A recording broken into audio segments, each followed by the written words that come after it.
ஒரு ஓட்டு எவ்வளோ முக்கியன்றது இப்போ தான் மக்களுக்கு இன்னும் கிளியராக புரியுது. விஜய் அண்ணா பேசின அந்த ஒரு வீடியோவில் தான் டோட்டலாகவே இப்போ மக்களுக்கு அது ஓட்டுனா என்னன்றது இப்போ தெரியுது. ஓட்டுன்றது எவ்வளோ முக்கியன்றது தெரியுது. இதுக்கு முன்னாடி எவ்வளோ கட்சி தலைவர்கள் பேசியிருக்காங்க, எவ்வளோ நிர்வாகிகள் பேசியிருக்காங்க, அதை பற்றி விழிப்புணர்வு வீடியோலாம் போட்டிருக்காங்க. பட் யாருக்குமே அவ்வளோ ரெஸ்பான்ஸ் கிடைக்கல, அவ்வளோ வியூஷிப் பார்க்கல. பட் நேற்று விஜய் அண்ணா அந்த 9 நிமிஷத்தில் எஸ்ஆர் பற்றி கிளியர் டீட்டெயிலாக ஒரு ஓட்டு எவ்வளோ முக்கியன்றது கிளியர் கட்டாக சொல்லியிருப்பார்.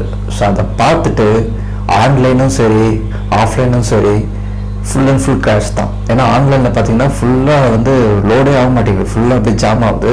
அதே மாதிரி இன்றைக்கி மார்னிங் பார்த்தீங்கன்னா எங்கள் ஸ்ட்ரீட்டும் சரி அதர் ஸ்ட்ரீட்லாம் சரி ஃபுல் அண்ட் ஃபுல் க்ரௌட் அவ்வளோ நிற்கிது. ஏன்னா இதுக்கு முன்னாடி அந்த க்ரௌடு நான் பார்த்ததே கிடையாது. ஏன்னா அந்த க்ரௌடு அவ்வளோ நிற்கிது. இதெல்லாம் எதனால்னா அந்த விஜயன்ற அந்த ஓட்டு சொல்லுக்காகவும் அவர் கொடுத்த எக்ஸ்பிளைனுக்காக மட்டும்தான். ஒரு ஓட்டு எவ்வளோ முக்கியன்றது இப்போ தான் மக்களுக்கு புரியுது. இந்த எஸ்ஆர்ன்றது ஓகே இது என்ன அப்படியே ஃபல்ல பண்ணி விட்டுடலாம், இதுக்கு ஓட்டு போடணும், இது அப்புறமா பார்த்துக்கலான்ற அந்த அலட்சியம் இருக்குது பார்த்தீங்களா, அது ரொம்ப தப்பான ஒரு விஷயம். நம்ம ஓட்டு நம்ம உரிமை, அதை நம்ம தான் பார்க்கணும், நம்ம தான் கேட்கணும். உங்களால் முடியாத பட்சத்தில் தெரிஞ்சவங்க உங்கள் ஃப்ரெண்ட்ஸு அது மாதிரி சர்க்கிளில் கேட்டு ஃபில்லப் பண்ணுங்கள், ஒரு பிரச்சனையும் கிடையாது. ஓகேங்களா? அது பண்ணாமல் இருக்கிறது ரொம்ப பெரிய தப்பு. நம்மளோட ஓட்டை விட்டுட்டோம்னு வச்சுக்கோங்க, லைஃப் ஃபுல்லாகவே அது கண்டினியூ ஆகிடும். அப்படியே அது வியாதி மாதிரி ஆகிடும்.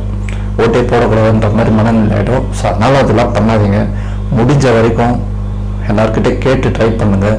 பிஎல்ஓ கிட்ட கேளுங்க, ஆன்லைன் இருக்குது, எல்லாத்துலேயும் அப்ளை பண்ணுங்கள். அது விட்டுட்டு நம்ம எதுக்கு போகணும் அலட்சியமாக விட்டுடலான்றது மட்டும் எண்ணாதீங்க. ஏன்னா விஜய் அண்ணா பேசின பிறகு தான் அதோட இம்பேக்டே ஓவர்லோட் ஆகிருக்கு. இதுக்கு முன்னாடி அந்த இம்பேக்டே கிடையாது. ஸோ மக்கள் கிளியர் கட்டாக இருக்காங்க. சில பேர் அதெல்லாம் எதுக்கு ஓட்டு போடணும் அப்புறம் பார்த்துக்கலாம் அப்படின்னு நினைக்காதீங்க. ஒரு ஓட்டும் முக்கியம். உங்கள் தலையெழுத்தே மற்றது அந்த ஒரு விரலில் தான் இருக்குது. ஸோ அதனால் அதை மட்டும் ஃபாலோ பண்ணுங்கள்.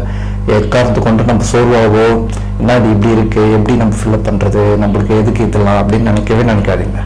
நம்மளாம் அது மைண்ட் செட்டு கொண்டு வரது தான் எல்லாம் பண்ணுறாங்க. அதுக்கு மட்டும் நீங்கள் வகுக்காதீங்க. முடிஞ்ச வரைக்கும் உங்களோட ஓட்டை பிடிச்சிக்க பாருங்க. விட்டுட்டீங்க எல்லாமே போச்சு, அப்படியே பின்னாடி போக வேண்டியது தான். இருக்கிற ஒரே ஆப்ஷன் 26. அதை மைண்டில் வச்சுக்கிட்டு நீங்கள் ஃபுல் அண்ட் ஃபுல் அதுக்கான ப்ராசஸை பண்ணுங்கள். இப்போ நிறைய ஆர்ப்பாட்டங்கள்லாம் டிவிக்கு சார்பாக போயிட்டுருக்கு. யாரையுமே நீங்கள் நம்பாதீங்க. உங்களோட ஓட்டு உங்களுக்கு கிடைக்கணும்னா நீங்கள் தான் எஃபெக்ட் பண்ணணும். நம்ம தோழர்களும் சரி எல்லா நண்பர்களும் சரி ஹெல்ப் பண்ணுவாங்க, கேளுங்க, ஒரு தப்பும் கிடையாது. உங்களுக்கு தெரிஞ்சதை பண்ணுங்க, தெரியாதவங்க இது எங்கே பண்ணுன்னு கேட்டிங்கன்னா அவங்க சொல்லுவாங்க. அதை விட்டுட்டு நம்ம எதுக்கு பண்ணணும், நம்மளுக்கு தேவையில்லை அப்புறம் பார்த்துக்கலாம்